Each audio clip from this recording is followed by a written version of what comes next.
네, 안녕하십니까. 소개받은 솔트룩스의 안준형입니다. 네, 오늘 그 BI 컨퍼런스에 제가 생각했던 것보다 상당히 많은 분들이 좀 참석을 해주신 것 같아요. 아마도 그 BI라는 얘기나 혹은 분석, 예측, 뭐 인공지능 뭐 이런 키워드들이 각 섹션 트랙별로 이제 내용들이 포함되고 있어서 상당히 이제 관심들이 이제 많으셨던 것 같습니다.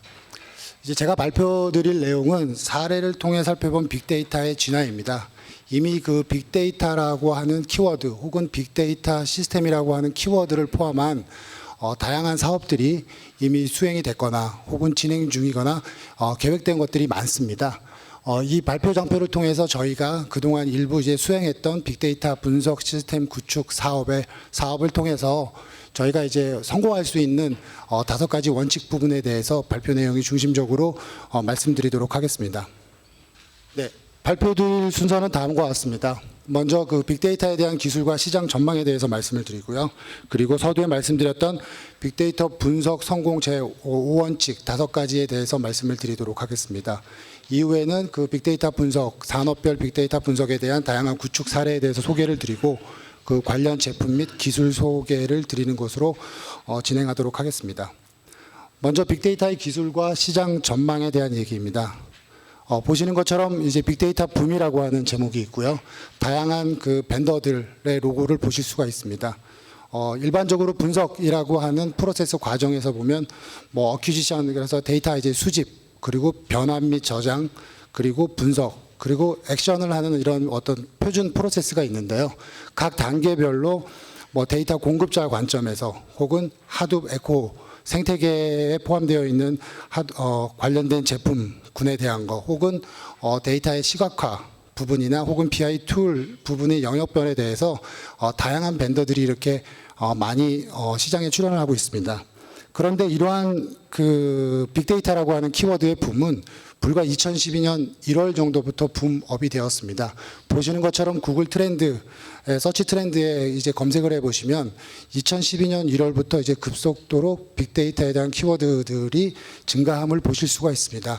그럼 왜 이렇게 빅데이터에 대한 키워드가 갑자기 증가했냐라는 측면에서 저희가 해석을 하는 거는 기존에 가지고 있던 문제 부분에 대한 해결 방안을 데이터 관점, 데이터에 기반해서 해결하려고 하는 어떤 의도라든지 아니면 그러한 목적들이 많이 증가했다고 볼 수가 있습니다.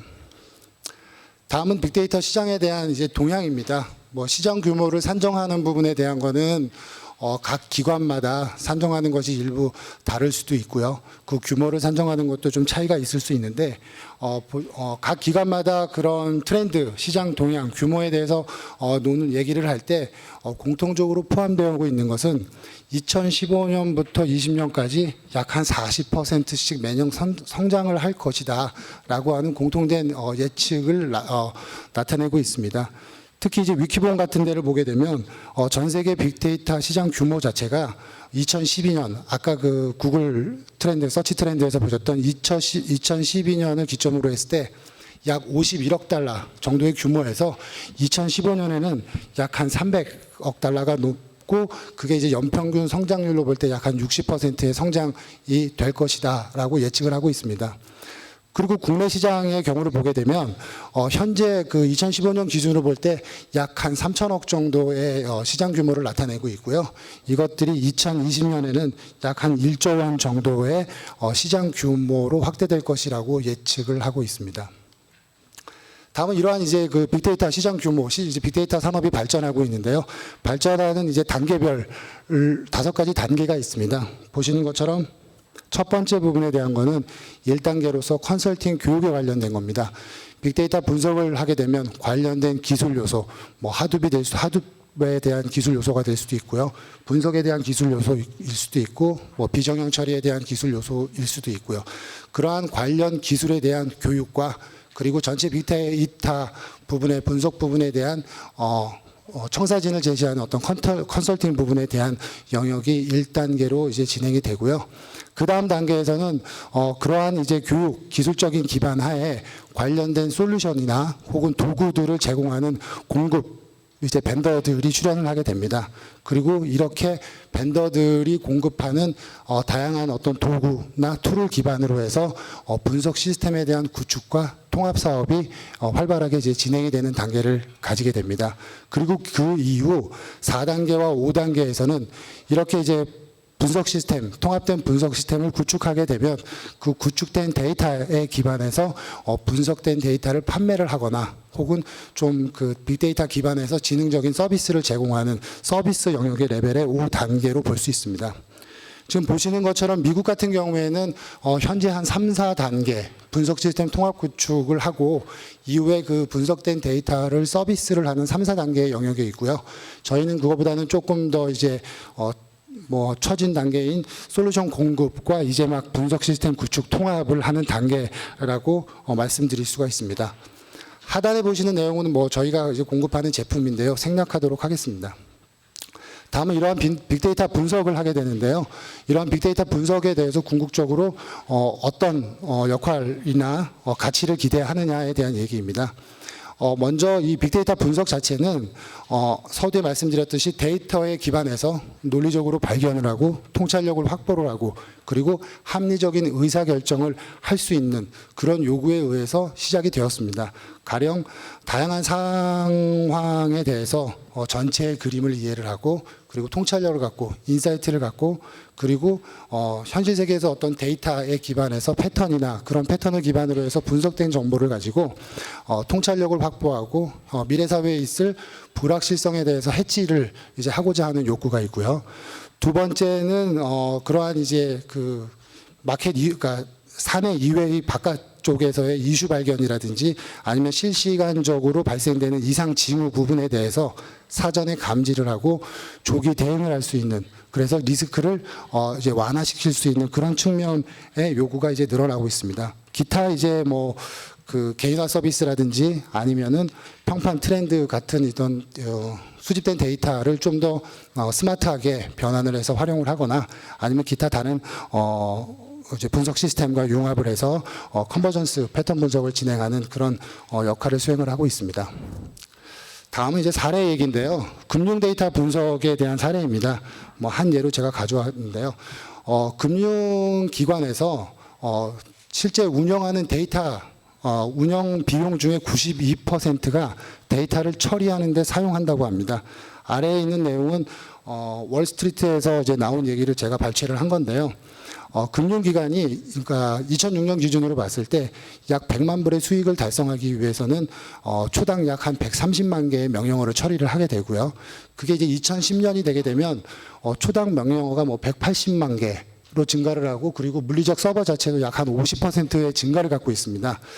그런데 문제는 그렇게 컴퓨팅에 대한 처리의 비용이 증가함에도 불구하고 수익은 감소하고 있다는 데 있습니다. 결국 수익의 성장보다는 컴퓨팅 파워의 니즈 혹은 컴퓨팅 파워에 들어가는 비용 자체가 훨씬 더 빠르게 되는 거죠. 그래서 이러한 다양한 트랜잭션 데이터들에 대해서 어떻게 실시간으로 감지를 하고 이벤트 처리를 해서 효과적으로 하느냐. 결국 이제 그러한 빅데이터 플랫폼 자체 내에서 분석을 하는 욕구가 금융권에서는 상당히 활발하게 진행이 되고 있습니다. 다음은 이제 공공 사례에 대한 얘기입니다. 공공은 이미 아시는 것처럼 정부가 보유하고 있는 정보 공개적인 측면도 있고요. 보시는 거는 해외 사례의 경우인데요. 예를 들면 국가 재정 강화라든지 지능형 교통, 질병 치료, 범죄 예방, 국가 안전 등에 대해서 정부의 빅데이터를 활용을 하는 겁니다.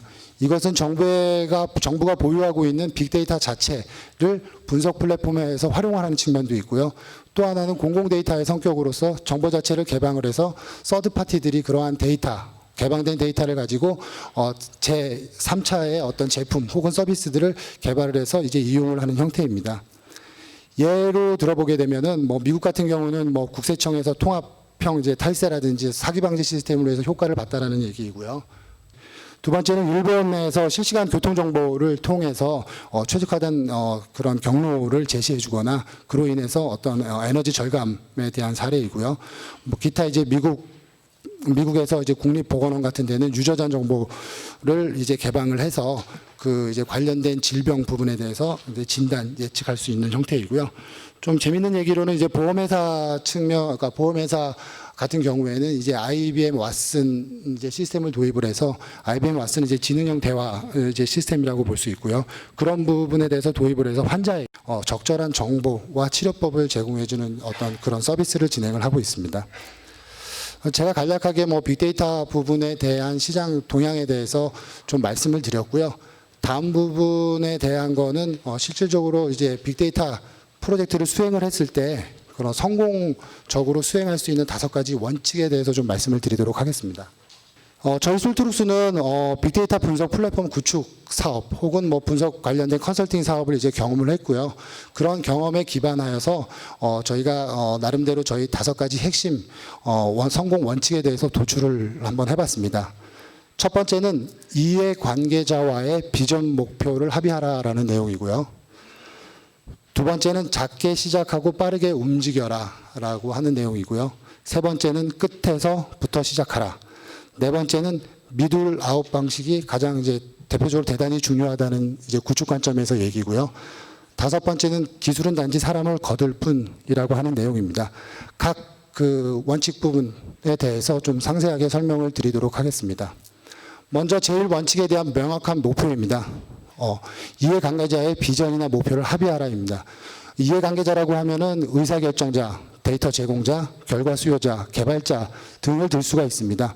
먼저 의사결정자의 측면에서 바라보게 되면 이런 분석 플랫폼에 대한 예산을 확보를 하고 그리고 그 효과적인 측면, 그 구축을 했을 경우에 효과적인 측면만을 강조하게 되고요.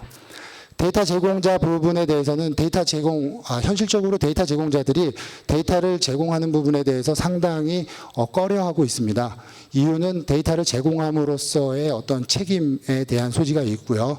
그리고 무엇보다도 데이터를 제공함으로써 얻어지는 혜택, 베네핏 부분에 대해서 모호하기 때문입니다. 그리고 결과 수요자들은 마치 그 빅데이터 분석 플랫폼 시스템을 구축을 하게 되면 구축을 해놓고 보면 본인들이 가지고 있거나 혹은 수집된 데이터를 분석 시스템에 연계를 하게 되면 무언가 자신들이 예측하지 못했거나 혹은 뭔가 그 그럴싸한 매직박스의 형태처럼 분석된 것을 자동적으로 이제 보여줄 것이다라고 하는 이제 기대감이 상당히 큰 사람들이고요. 그 개발자의 관점으로 보게 되면 개발자들은 빅데이터 분석 시스템 뭐 이렇게 얘기하면 당연히 개발자 입장에서는 하둡이라든지 노에스큐엘이라든지 아니면 뭐 기계학습이라든지 이런 어떤 그 알고리즘에 대한 거나 기술적인 요소를 이제 언급하게 됩니다. 결국에는 각각의 이해관계자들이 각각의 다른 뷰를 바라보고 있다라는 것입니다. 그래서 이러한 각각의 다른 뷰를 바라보고 있는 부분에 대해서 기대 수준을 정의를 하고 합의를 해야 될 필요성이 있습니다. 그러면 이런 합의를 어떻게 진행을 하느냐라고 하는 부분에 대해서는 각각의 이해관계자들이 시스템을 구축을 하는 분석 과정의 단계 프로세스 상의 필요에 의해서 각각의 그러한 사람들이 참여를 하여서 협의 조정을 해야 되는 상황입니다. 특히 이러한 협의 조정을 하는 과정에서 보게 되면 현실적으로 데이터가 제시할 수 있는 한계점에 대한 거, 현실에 대한 거죠. 그리고 기술적인 한계 부분에 대한 것도 서로 직시를 하고 합의를 봐야 되는 부분이 가장 필요하다고 생각이 됩니다. 두 번째는 작게 시작하고 빠르게 움직여라라는 내용입니다. 일하는 방식에 대한 얘기입니다. 보시는 것처럼 뭐 코끼리 그림이 그려져 있는데요. 뭐 하드블 보통 로고 얘기를 할 때 하게 되는데 빅데이터 분석 플랫폼 사업을 고민을 하거나 시작을 한다라고 할 때 처음에 관련된 기술 요소 혹은 데이터에 대해서 상당히 처음부터 크게 생각을 하십니다. 우리는 이러이러한 기술 요소가 좋기 때문에 이러이러한 기술 요소는 최소한 적용이 돼야 되고 데이터는 관련된 데이터는 있는 대로 모든 것을 다 수집을 해야 된다. 라고 해서 시스템 자체를 처음부터 크게 보게 됩니다. 근데 실질적으로 그렇게 시스템을 방대하게 이제 구축을 하고요. 그리고 데이터를 다 수집을 했는데도 효과성을 보는 경우가 좀 적게 됩니다. 결국에는 소 잡는 칼로 이제 닭을 잡는 이제 모양새가 되는데요. 그래서 이 두 번째 원칙에서 말하고 싶은 내용은 작은 데이터로 시작을 해라. 라는 얘기이고요. 작은 데이터와 그 데이터에 기반한 시스템으로 시작을 하고 단계적으로 확대해 나가는 방식이 가장 성공적으로 구축할 수 있다라고 말씀을 드릴 수가 있습니다. 이러기 위해서는 각 단계별, 그러니까 작은 데이터로 시작을 했을 때 단계별로 검증할 수 있는 검증 데이터 매트릭스 자체가 이제 같이 구축이 돼야 되고요.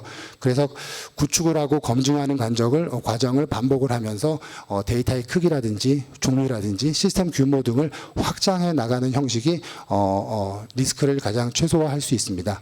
그리고 이러한 그 작은 데이터로 시스템으로 시작을 하라라는 얘기는 제4원칙에서 다시 한번 더 말씀을 드리도록 하겠습니다. 다음은 끝에서부터 시작하라라는 얘기입니다. 결과에 대한 이해라고 보는데요. 보통 이제 아까도 말씀드렸듯이 빅데이터 분석 혹은 분석 플랫폼이라고 얘기했을 경우에 기술적인 얘기를 가장 먼저 합니다. 그래서 어떠한 하둡 기술을 이용하겠다, R이라고 하는 걸 이용하겠다, 뭐 이런 부분에 대한 기술적인 얘기를 이제 시작을 하게 되고 그 시작에서 기술적으로 그거를 융합하는 형태로 먼저 고민하게 되는데 가장 중요한 거는 먼저 결과에 대한 내용을 시각적으로 상상을 해야 된다라는 얘기입니다. 결국에는 분석되는 데이터 자체가 특정 유형에 따라서는 뭐 파이나 그래프로 보여줄 수도 있고요. 어떤 것들은 분포도에 보여줄 수 있고요. 어떤 것들은 뭐 덴드로그램 형식으로 보여줄 수도 있고요. 이런 부분에 대해서 막연할 수 있겠지만은 결과값에 대해서 상상을 해야 된다라는 겁니다. 사전에 상상을 하지 않으면 머신 자체가 실제적으로 구축을 해도 그러한 그 목적에 맞는 결과값을 도출하기는 상당히 좀 어렵습니다. 다른 한 가지 더 중요한 부분에 대한 거는요. 흔히 빅데이터 분석 사업을 이제 시작을 할 때 이제 프로젝트 단위로 설명을 좀 드리자면 분석하고 구축하고 그리고 구축 완료되는 시점까지만을 생각을 하게 되는데요. 실질적으로는 이러한 분석 체계를 갖춤으로써 그리고 분석 시스템을 구축함으로써 결과에 대해서 활용을 하고 그리고 발전하고 그게 지속 가능하게 이용될 수 있는 모양까지도 사전에 상상하고 이제 그림을 그려야 됩니다. 그게 운영 관점의 얘기일 수도 있고요. 조직 문화에 대한 얘기일 수도 있고요. 예산에 대한 얘기일 수 있는데 빅데이터 분석 플랫폼 구축 사업을 한다라고 하면 결과에 대한 상상, 결과값에 대한 상상을 해야 되고 그리고 그 프로젝트 종료 시점뿐만이 아니라 이후의 운영에 대한 것도 어떻게 효과적으로 계속 지속 발전 가능한지를 고려를 해야 되겠습니다. 다음은 제4원칙에 대한 파레토 법칙입니다. 파레토 법칙 중에서도 미들아웃 방식에 대해서 말씀을 드리고자 하는데요. 먼저 보시는 것처럼 분석을 하는 방법의 자체에는 두 가지가 있습니다. 탑다운 방식하고 바텀업 방식이 가장 일반적인데요. 탑다운 방식이라고 하는 것은 사전에 문제에 대한 가설을 이제 세워놓습니다. 그리고 그 문제에 대한 가설을 해결하기 위해서 관련된 데이터를 수집을 하게 됩니다. 이 탑다운 방식에 대한 거는 상당히 이제 구축 시간이 빠르다는 이제 특징을 갖고 있습니다. 이게 그 통찰력을 가진 사람이 목적에 맞는 어떤 문제에 대해서 가설을 하게 되고 그거에 대해서 데이터를 수집을 해서 그 다음에 분석을 하게 돼서 결과를 내는 방식이기 때문에 가장 빠른 방식이라고 말씀드릴 수가 있습니다. 그런데 이러한 탑다운 방식의 문제점이라고 말씀을 드리면은 숨겨있는 문제 혹은 숨겨있는 다른 사건에 대한 거를 이해하지 못한다라는 단점을 가지고 있습니다. 왜냐하면 가설 자체가 문제가 사전에 정의되어 있는 바운더리 내에서 분석을 하기 때문입니다. 다음은 이와 반대대로 바텀업 방식에 대해서 말씀을 드리면 일단 데이터를 다 수집을 해놓고 보자라는 겁니다. 그래서 관련된 데이터를 일단 다 수집을 하고 데이터 내에서 문제를 발견을 하고 그거에 대해서 해법을 찾겠다라고 하는 내용입니다. 이제 얼핏 보기에는 상당히 이제 타당성이 있고 효과적일 것 같은데 가장 이제 위험한 방식이라고 말씀을 드릴 수가 있습니다. 왜냐하면 수집된 데이터의 80~90%는 가비지성 데이터이기 때문입니다. 또한 처음에 의도와는 다르게 데이터를 다 수집을 했을 때 그 데이터 내에서 문제를 발견을 하거나 그거에 대한 가설 해법을 찾는 데에는 상당히 현실적으로 어려움이 있습니다. 그래서 저희가 말씀드리고 싶은 내용은 미드아웃 방식을 채택을 하자는 겁니다. 그래서 전체 그 데이터 중에서 20%의 핵심 데이터만을 추출을 하자라는 겁니다. 왜냐하면 20%의 파레토 법칙에 의해서 20%의 핵심 데이터는 전체의 80%를 설명을 할 수가 있습니다. 그러면 핵심 데이터 20%를 어떻게 도출하느냐라는 부분입니다. 그러면 이거는 기존에 있는 탑다운 방식의 가설을 정의하거나 혹은 바텀업 방식에서 데이터를 다 수집을 하는 방식이 아니라 현업에서의 질문에서부터 시작을 합니다. 그래서 현업에서의 반드시 현업 전문가나 수요자 인터뷰를 통해서 그 질문에 기반해서 핵심 데이터를 이제 인식을 하고 도출을 하고요. 그 핵심 데이터를 이제 수집하는 방식으로 이제 진행을 합니다. 컴피턴시 퀘스천이라고 하는데 CQ 분석이라고 하고요. 이 부분에 대한 건 나중에 별도로 문의를 주시면 상세하게 설명을 드리도록 하겠습니다.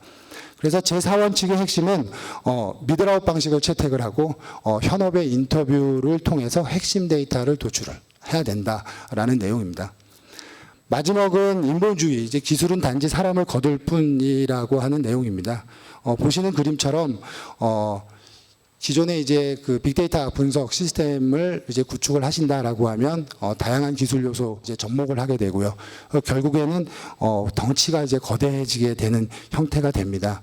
실질적으로 저희가 구축 경험을 보게 되면 하드 같은 경우에는 약 한 뭐 30에서 50개의 노드가 되거나 뭐 CPU 수로 되면 뭐 몇백 개의 CPU 정도의 분산 처리가 가능한 그런 데이터에 대해서는 그런 이제 하드적인 기술적인 사항을 적용 가능해야 이제 효과가 나타나고 그 외의 부분에 대해서는 해소할 수 있는 관련된 기술들이 다양한 기술들이 많습니다. 그래서 굳이 뭐 빅데이터 분석이다라고 하면 아직 효과성을 내지 않는 그런 데이터의 양 자체에도 뭐 적용하려는 그런 생각들이 많으신데요.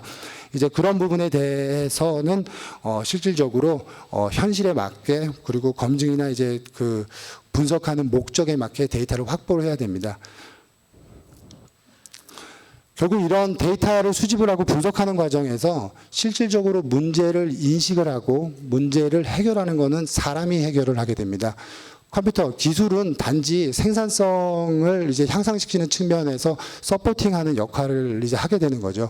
결국 분석 시스템을 구축하는 관점에서 사람의 프로세스, 사람의 업무 프로세스나 분석 프로세스에 맞춘다라기보다는 기술 관점으로 접근을 하게 되면 이 실질적으로 활용하는 데에는 좀 어려움이 있습니다. 그래서 실질적으로 분석이나 문제 해결의 주체는 사람이 하는 거고요. 단지 기계는 그거에 대해서 생산성을 향상시키는 측면이기 때문에 사람과 기술이 융합된 어떤 그런 프로세스가 정의되고 거기에는 사람 중심의 프로세스가 세워져야 한다라는 내용입니다. 제가 지금까지 5가지 원칙에 대해서 말씀을 드렸고요. 다음 부분에 대해서는 빅데이터 구축 사례 부분에 대해서 말씀을 드리도록 하겠습니다. 먼저 기업 검색 비정형 분석 부분에 대한 내용입니다. 보시는 것처럼 좀 화면은 좀 캡처 화면은 좀 작은데요. 현대자동차의 문서 중앙화, 현대기아차에서 사내에서 생산되는 모든 문서들이 중앙에 집중적으로 통합 이제 저장이 되고요. 거기에서 관련된 비정형 데이터에 대해서 군집을 한다거나 자동 분류를 한다거나 연관 정보를 분석을 하는 형태의 사례입니다. 물론 이제 하단에 보시는 삼성중공업이나 삼성물산의 사례도 유사한 사례인데요. 사내에서 보유하고 있는 방대한 데이터에 대해서 통합 저장을 하고 그거에 대해서 비정형 분석을 하는 내용입니다. 오른쪽 상단에 보시는 포스코 이제 정보 허브 사례인 경우에는요, 포스코가 이제 광물 원자재 등을 취급을 하지 않습니까? 그래서 외부 데이터, 전 세계에 흩어져 있는 관련된 원자재에 관련된 외부의 특정 사이트, 연구 기관이라든지 이런 부분에 대해서 데이터를 수집을 합니다. 그래서 데이터 수집을 해서 분석을 통해서 광물 원자재 값의 변동에 대한 예측을 리포팅화해서 내부적으로 의사결정에 대해서 활용을 하는 사례라고 말씀을 드릴 수가 있습니다. 다음은 이제 고객 데이터 분석 부분에 대한 겁니다. 뭐 VOC는 이미 많이들 이제 아시고 계시는 내용인데요. 일반적으로 얘기하는 정형 데이터의 VOC에 대한 내용이 아니고 이러한 시스템 내에 유입되는 텍스트 정보, 뭐 상담원 녹취를 하는 상담원들이 남긴 녹취 데이터에 대한 상담 메모라든가 웹 상담, 이메일 상담 등에 대한 데이터, 텍스트 정보에 대한 얘기고요. 특히 더 나아가서는 요즘에 이제 많이 분석 대상이 되고 있는 소셜 데이터를 동시에 수집을 해서 내 외부 정보를 통합적으로 분석을 해서 시장에 대한 트렌드라든지 시계열에 대한 분석, 그리고 이상 징후에 대한 감지 등에 활용되는 시스템입니다. 왼쪽에 보시는 KT 사례 같은 경우는 이제 원래 그 모바일 고객을 대상으로 했고요. KT 사례 같은 경우에는 상담 메모 자체가 일일 약 한 30만 건이 생성이 됩니다. 일일 30만 건이면은 한 달이면 약 한 1000만 건 가까이에 해당하는 데이터가 생성이 되고요. 이러한 1000만 건에 해당하는 데이터 자체를 사람이 그 분석을 하게 되면은 약 한 일주일에서 열흘 정도의 소요 기간이 발생이 됩니다. 그래서 그러한 이제 생산성을 높이는 측면에서 현재 이제 실시간으로 이제 발생이 되는 VOC 비정형 데이터 부분에 대해서 분석을 했던 사업 사례이고요. 하나그룹의 사례는 이제 하나그룹 내에 이제 계열사 중 10개 계열사에 대해서 VOC 분석을 구축한 사례입니다. 하나 사례는 내부 데이터뿐만이 아니라 외부 말씀드렸던 소셜 데이터를 트위터, 뉴스, 블로그에 대해서 이제 수집을 해서 분석을 한 사례이고요. 소셜 데이터 부분에 대해서는 각 계열사가 관심 있는 키워드라든지 혹은 상품명, 서비스명에 대해서 실시간적으로 데이터를 수집을 하고 그거에 대한 외부 반응, 시계열에 대한 분석을 하게 되고요. 그거에 대한 평판을 같이 분석을 하고 그러한 통합 분석된 데이터를 기반해서 마케팅 전략이라든지 서비스 전략 혹은 상품 개발 등에 활용을 하는 사례라고 말씀드릴 수가 있습니다. 다음은 기술 과학 분야에 대한 비정형 분석입니다. 먼저 이제 왼쪽에 보시는 삼성전자 기술 센싱 부분에 대한 건데요. 삼성전자에서 이제 반도체, 그러니까 삼성전자 사내 자체에서도 상당히 이제 그 논문이라든지 연구에 대한 결과물들이 많이 생성이 됩니다. 또한 외부에서도 관련된 특허라든지 반도체와 관련된 문서들이 많게 되고 있고요. 그래서 내부에서 생성된 문서와 외부에서 발생되는 특허나 이런 문서들을 통합적으로 분석을 해서 어떠한 기술 트렌드를 보여주는 사업이라고 말씀을 드릴 수가 있습니다. 그래서 기술 트렌드에 대한 현황이 월 단위, 주 단위 혹은 뭐 분기 단위로 현황을 보여주게 되고요. 목적은 그러한 기술 연구가 집중되고 있는 기술 요소에 대해서 파악을 해서 집중적인 투자에 대한 의사결정을 내기 위해서 시스템을 구축을 하였습니다. 그리고 LG전자 특허 자동 분석 부분에 대한 거는 이제 비정형 분석 부분인데요.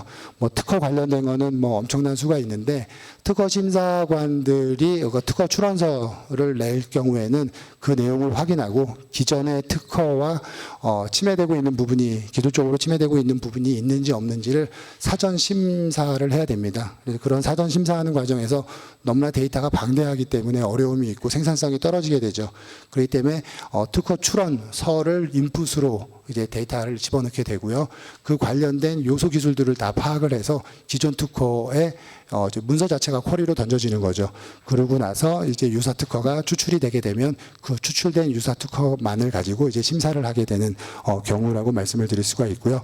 키스텝 R&D 성과는 뭐 말씀드렸던 아까 그 삼성전자 기술 센싱에서 말씀드렸던 특허 관련된 거라든지 연구 결과에 대한 부분에 대해서 분석을 하고 예측을 하는 시스템이고요. 특허청 특허 데이터는 그 비즈니스 영역에 대한 거와 특허와의 매핑 처리를 해서 데이터를 개방한 사례라고 말씀을 드릴 수가 있고요.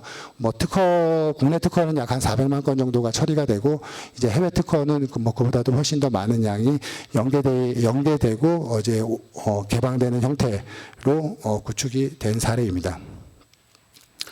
다음은 이제 공공 데이터 검색 및 분석에 대한 사례입니다. 먼저 안행보 정보국회 포털 같은 경우에는 데이터 자체가 약 한 15억 건 정도가 있습니다. 아마 국내 최대 규모일 거라고 예측이 되고요. 그래서 안행배 정보 공개되는 이제 포털 사이트라든지 아니면 국가기록원, 대통령 기록관에 보유하고 있는 기록물에 대한 의미 기반 검색. 이라든지 그리고 하단에 보시는 이제 부산 지식 네트워크 분석 전문가 추천 부분에 대한 얘기는 부산 지역 출신들에 대한 전문가 DB를 구축해 놓고요. 그리고 특정한 기술 요소에 대해서 이제 검색을 하게 되면 관련된 논문이라든지 혹은 관련된 자료 혹은 관련된 사람들이 이제 네트워크로 나오게 됩니다. 예, 그런 부분에 대해서 저희가 이제 사업을 수행을 했고요. 마지막 보시는 공공 데이터 LOD 포털 부분에 대한 것은 경기도청이 보유하고 있는 공공 데이터에 대해서 링크드 오픈 데이터 이제 LOD 부분에 대해서 정보를 이제 공개를 해서 서드 파티가 데이터를 그러니까 대국민 서비스로 데이터를 조회해서 혜택을 받거나 혹은 서드 파티가 데이터를 조회하고 그 데이터 공개되는 데이터를 가지고 제3차의 비즈니스를 만들 수 있는 그런 형태의 구축 사례라고 말씀을 드릴 수가 있습니다. 다음은 소셜 빅데이터 분석 부분에 대한 얘기입니다. 왼쪽에 보시는 것은 저희가 이제 예전에 한번 이제 구축을 했던 내용이고요. 소셜 데이터, 뭐 뉴스, 블로그, 트위터, 뭐 기타 등등에 대한 소셜 데이터를 가지고 정치인에 대한 분석과 선거 예측을 하는 내용입니다. 그래서 데이터를 수집을 하게 되면 각 지역별로 선호도에 대한 후보에 대해서 시각화를 할 수가 있고요. 그리고 각 후보가 제시하고 있는 정책 부분에 대한 것도 그 관심 사항에 대해서 기타 랭킹 부분으로 이제 그 시계열, 그러니까 주 단위라든지 일 단위로 변화되는 양을 이제 볼 수 있는 형태이고요. 옆에 있는 O2 기반의 500여 개 소셜 분석 사례라고 하면은 저희가 그 O2라고 하는 수집 인프라를 가지고 있습니다. 약 한 150여 대의 수집기가 이제 데이터를 수집을 하게 되고요. 약 한 5년 전부터 데이터를 수집을 했고 지금은 약 한 20억 건 정도 이상의 데이터, 소셜 데이터를 수집을 하고 있습니다. 그래서 수집된 그러한 소셜 데이터에 기반해서 사용자의 요구에 따라서 분석된 결과값을 제시해주는 서비스라고 말씀을 드릴 수가 있습니다.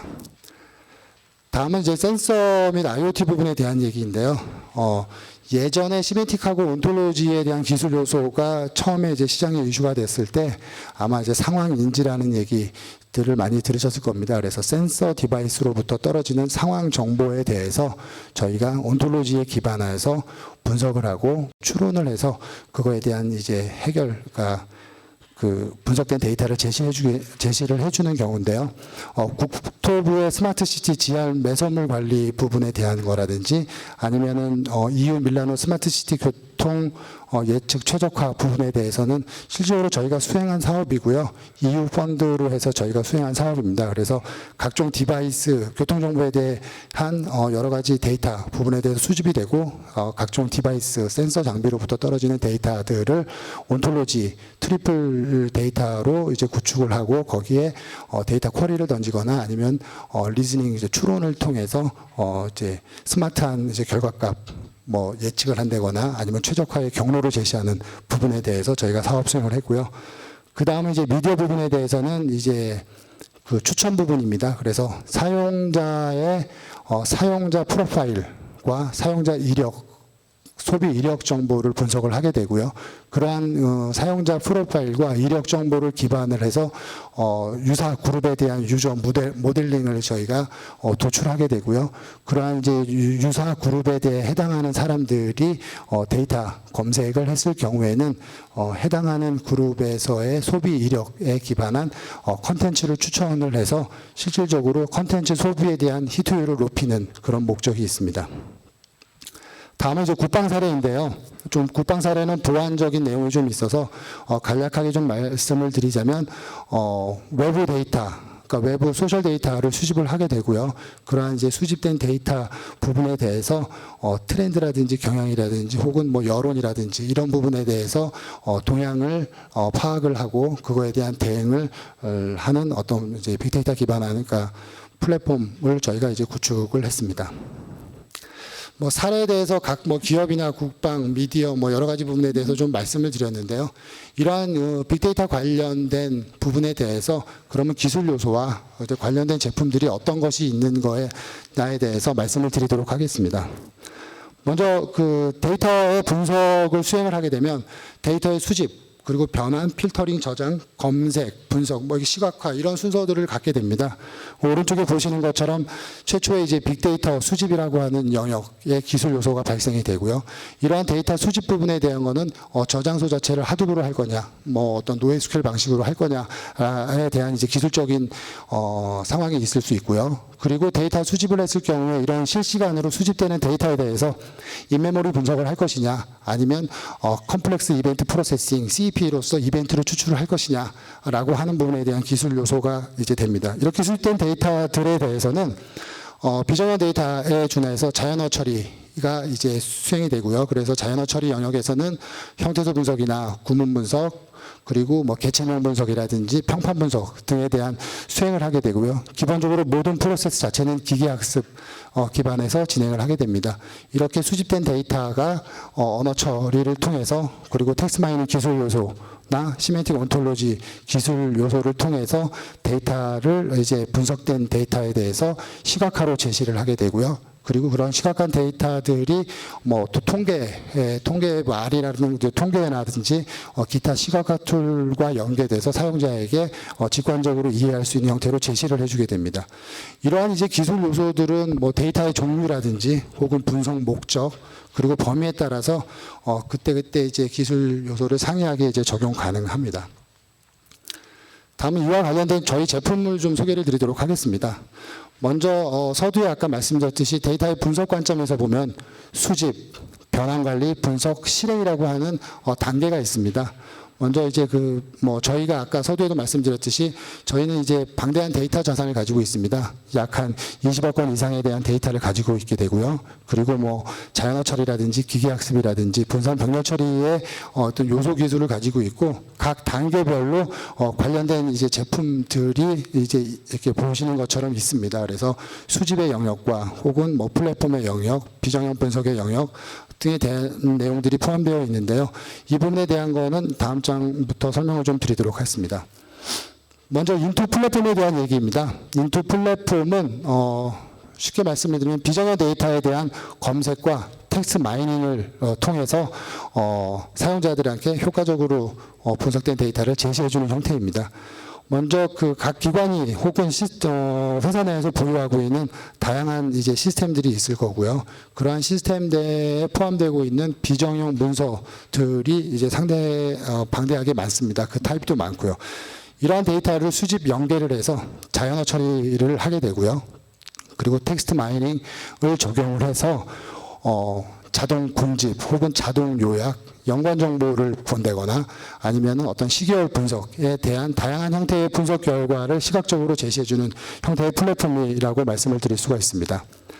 다음에 이제 스톰이라고 하는 제품군입니다. 이 스톰이라고 하는 제품군은 이제 초대용량 시멘틱 데이터 웨어하우스라고 표시되어 있는데요.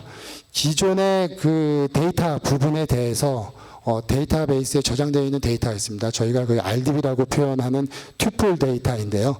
그러한 튜플 데이터 자체가 이러한 시멘틱 온톨로지 기술 적용을 위해선 트리플 데이터로 변환이 돼야 됩니다. 주어, 목적어, 서술어의 형태인 트리플 데이터로 변환을 하게 되는데요. 그러한 변환 과정에서 필요한 트랜스포머라든지 혹은 비정형 데이터에서 말씀드렸던 주어, 서술어, 목적어 부분에 대해서 텍스트를 추출하는 어노테이션 부분이라든지, 그리고 이렇게 추출된 데이터가 인선수화되고 데이터가 저장이 돼서 그 데이터 저장한 기반에서 추론을 할 수 있는 리즈닝, 이런 부분을 이제 전체 그 프레임워크에 포함되어 있고요. 그렇게 됨으로써 뭐 예를 들면 지금 이슈가 되고 있는 뭐 정보 3.0에 대한 정보 공개라든지 아니면 IBM 왓슨이나 뭐 딥 퀘스천 앤 앤서 시스템 같은 그 질의응답 시스템이라든지 혹은 IoT의 그 이제 방대하게 떨어지는 어떤 머신 데이터 부분에 대한 처리 영역에 활용을 하실 수가 있습니다. 다음은 이제 D2라고 하는 실시간 빅데이터 분석 플랫폼입니다. D2라고 하는 건 머신 데이터를 포함을 해서 다양한 실시간 스트리밍 데이터, 뭐 정형, 반정형, 비정형을 다 포함할 수 있고요. 이러한 실시간 스트리밍 데이터를 수집, 연계해서 실시간적으로 통합 분석을 하는 빅데이터 분석 플랫폼입니다. 왼쪽에 보시는 것처럼 일반적으로 이제 그 생산 라인이나 머신에서 나타나는 머신 데이터라든지 아니면 보안 데이터라든지 아니면 어떤 시스템의 서비스 로그 같은 데이터, 그리고 특히 비정형 데이터, 소셜 데이터에 대한 비정형 데이터를 연계를 하게 되고요. 이러한 연계하는 과정에서 사전에 정의된 패턴 부분이 있습니다. 그래서 사전에 정의된 패턴 부분에 기반해서 컴플렉스 이벤트 프로세싱, 이벤트를 이제 탐지를 하게 되고요. 그렇게 탐지된 이벤트에 대해서는 예측을 하거나 혹은 경고, 조기 경보를 하는 형태의 서비스로 이제 제공이 될 수 있습니다. 물론 이제 다양한 이제 연계하는 과정에서 다양한 통계 분석된 데이터 부분에 대해서도 시각카드를 통해서 사용자에게 제공이 가능합니다. 다음은 그 토네이도 부분에 대한 얘기입니다. 이 토네이도는 빅데이터가 수집 엔진이고요. 흔히 말하는 수집이라고 보시면 되겠습니다. 그래서 기존에 있는 데이터 시스템상에 있는 데이터를 연계하는 부분뿐만이 아니라 웹상에 존재하는 기존의 이제 뭐 포털에 존재하고 있는 뉴스라든지 블로그뿐만이 아니라 기타 이제 뭐 전자상거래 등에서도 이제 발생이 되는 각종 데이터 부분에 대해서 저희가 수집을 하게 되고요. 그러한 수집된 데이터에서는 데이터 분석이 가능한 데이터에 필요한 데이터를 익스트랙션하게 되고요.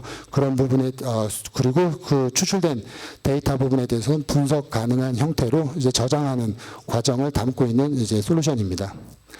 다음은 이제 레인보우에 대한 시각화입니다. 궁극적으로 데이터를 수집을 하고 분석을 하고 이런 과정은 당연히 이제 그 시스템의 하단부에 존재를 하게 되는 거고요. 실질적으로 사용자가 베네핏을 받거나 실적으로 직관적으로 이해할 수 있는 시각화 부분에 대해서 요구를 하게 됩니다. 그래서 결국에는 분석된 데이터의 정량적 그 결과값에 대해서 실질적으로 직관성을 줄 수 있도록 다양한 시각화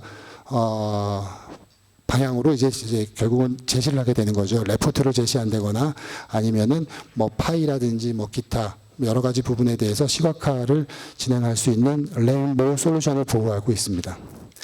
이상으로 제가 사례를 통해 살펴본 빅데이터의 진화라는 부분에 대해서 뭐 5가지 성공 요소와 그리고 구축 사례 그리고 관련된 기술 및 제품에 대해서 소개를 드렸습니다. 발표를 마치도록 하겠습니다. 감사합니다.